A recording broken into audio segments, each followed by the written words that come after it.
New details had been released on the body found at this apartment complex right behind me. I'm LaShanna Smith with the story next at 5.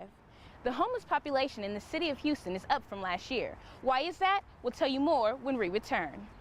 The Final Four is here, and in just a couple hours, these streets will be packed with fans cheering on the teams. I'm LaShanna Smith, and we'll take you there live. Jeffrey Prevost is charged with capital murder and will make his first court appearance Monday. LaShanna Smith, Fox 26 News. And Fox's Shanna Smith has further details as she joins us live. Texas lawmakers do intend on filling a budget shortfall. This is an issue that may take away the best interests for senior citizens. And like in many situations, if they're left alone and ignored, they could become neglected. Nursing homes across Texas are at the brink of a budget cut, and nursing home residents at 7 Acres Jewish Center are affected personally. They're afraid. What's going to happen to me, Meyer? What's going to happen to this place? 84-year-old Meyer Lewis is afraid for the future and questions the respect and compassion for Texas elders. It hurts me. It hurts me more, and I'm speaking about all the people. I'm speaking for everybody. That the government needs to do something to help us and help these people. At the Capitol, lawmakers are planning to reduce 80% of the state's Medicaid budget with a 10% cutback. 6 out of 7 Houston homes claim they will likely close their doors. Experts say the results could be harmful. They are very sick. Many of them are on hospice. They have tube feedings. They're contracted. About 95% of residents in nursing home have some form of dementia. 7 Acres Marcia Caton says the crisis is imminent and prospects of closures are real and present danger. I believe there are nursing homes that are about to close right now because you cannot do it for $120 a day. The average cost of a nursing home resident care in Texas is $165. So how can already strapped financially facilities continue to meet that gap? These cuts are threatening residents like 77-year-old Jerry Harris, who are worried they will have no place to go. Some are bedridden. They need help 24 hours a day. I need help. If lawmakers allow these budget cuts to develop, nursing homes will be forced out of business, leaving thousands of workers without jobs and the elderly without any care. I'm LaShanna Smith with Fox 26 News.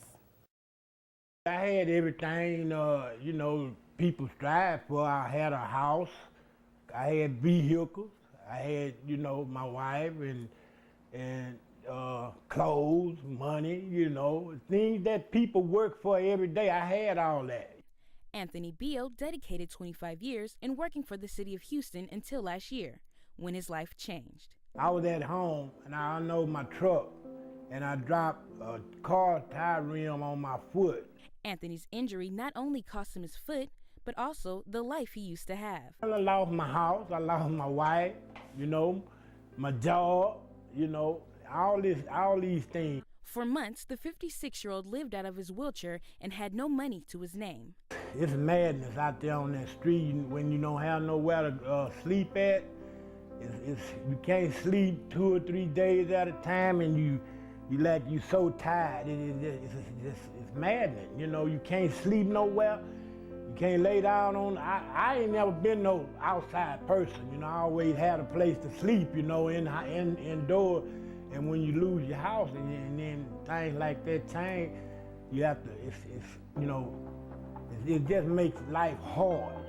Giving up was not an option for Anthony. Instead, he found this man who did not give up on him. My impression of Anthony immediately was, this guy's missing a leg, but he's an extremely strong, spirited individual, and he's serious about changing his life. Tim is a caseworker at the Beacon, an outreach center that bathes, clothes, feeds, and finds housing for people in need. It's beautiful, I tell you. When you're out there on the street, nowhere to go, and can't go use the restroom anywhere, it's hard, and this here is beautiful.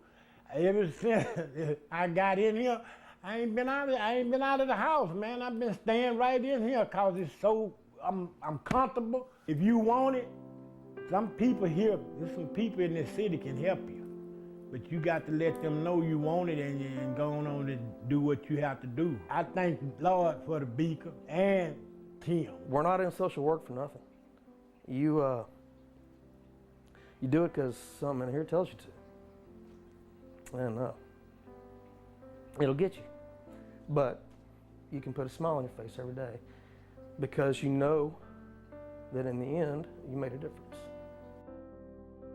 While many people seem stuck on the streets, the right guidance and help could get them back on their feet. Reporting for Fox 26 News, I'm LaShanna Smith.